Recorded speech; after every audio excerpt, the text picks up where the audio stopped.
beach, and there is a temporary flight restriction up, so I can't fly the drone and show what it looks like out there. I'm hearing it's really bad, but I can't put my eyes on it. Not seeing any rescue crews go in or any resources go in, so I don't know what the situation is there. But I am in Inglewood, and some of the homes that were flooded, you can see in the live shot I have up. A lot of debris spread around. These were debris piles left from Helene, and his same houses were flooded again last night when Milton came ashore. All right, Brandon Clement, we're glad you are safe. Thank you so much for providing these dramatic images. We are getting new information just in. A brand new hour of CNN News Central starts now.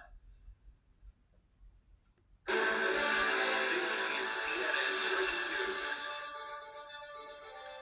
All right, we are standing by for the first live update of the day from Florida's Governor, Ron DeSantis, and the Director of FEMA, which will offer a first assessment of what kind of damage Hurricane Milton brought when it slammed into the state. As the sun is coming up now, first responders are able to get a clear look at the scope of the damage.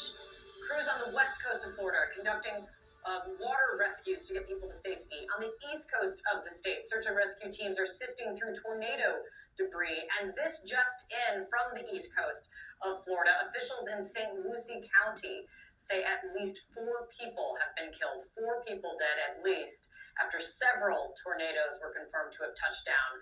I spoke last hour with the sheriff there, who said an entire mobile home park, the entire mobile home community was just flattened. Let's go to Victor Blackwell. He's standing by in Orlando this morning. And Victor, there is a lot of moving parts here as we're starting to get an assessment from various parts of the state of what people are dealing with today.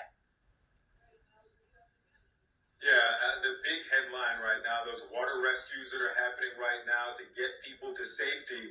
Of course, we've also had that headline of the power outages, more than 3 million customers out. I just went not too far from here in the last hour I've had, and I walked out on 435 and 535, and I saw that there was a 7-Eleven with metal. I tweeted out the photograph and sent it in.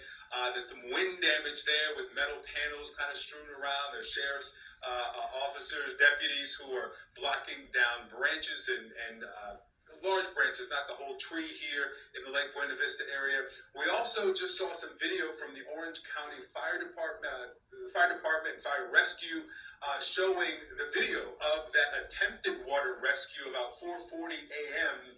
here in Orange County, where the water was up to their chest. They were going into this mobile home community trying to rescue people, but those people decided that they wanted to stay. So they stayed in their homes. We're going to see more of the reports of localized flooding around Orange County, because that really is the story for the center part of the state. As it relates to the power outages, we're closing in on 100,000 here in Orange County, which is really not a majority of the county serviced. Next door in Lake County and in Polk County, in each of those counties, more than half of the customers are without power.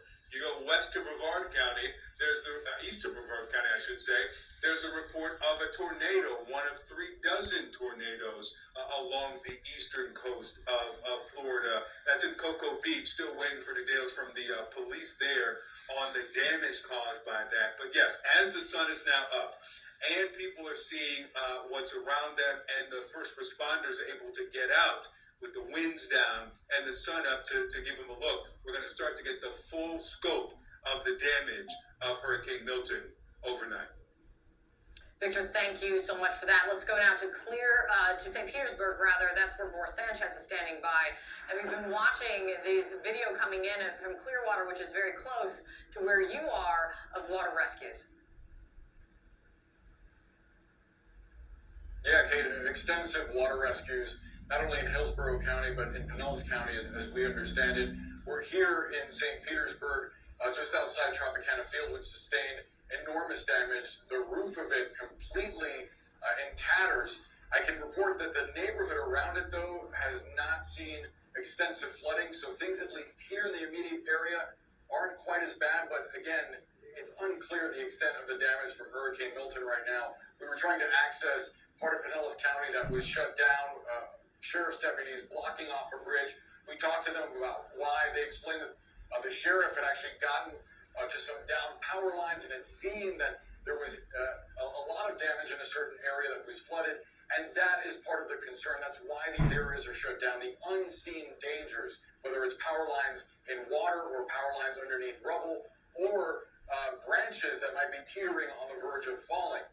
We're seeing, as you noted, Kate, water rescues right now, especially in eastern Hillsborough County. This is very agricultural part of Florida. We have migrant workers there. We understand that a senior citizens facility had to be evacuated. They're looking at 2 to 3 feet of flooding in some parts. Officials in both Pinellas County and Hillsborough County are urging folks to stay indoors, especially if they see storm damage, because right now there is so much going on that they do not want folks to interfere, and they do not want folks to put themselves in danger with these rescue operations and with surveying the further widespread damage of Hurricane Milton, Kate.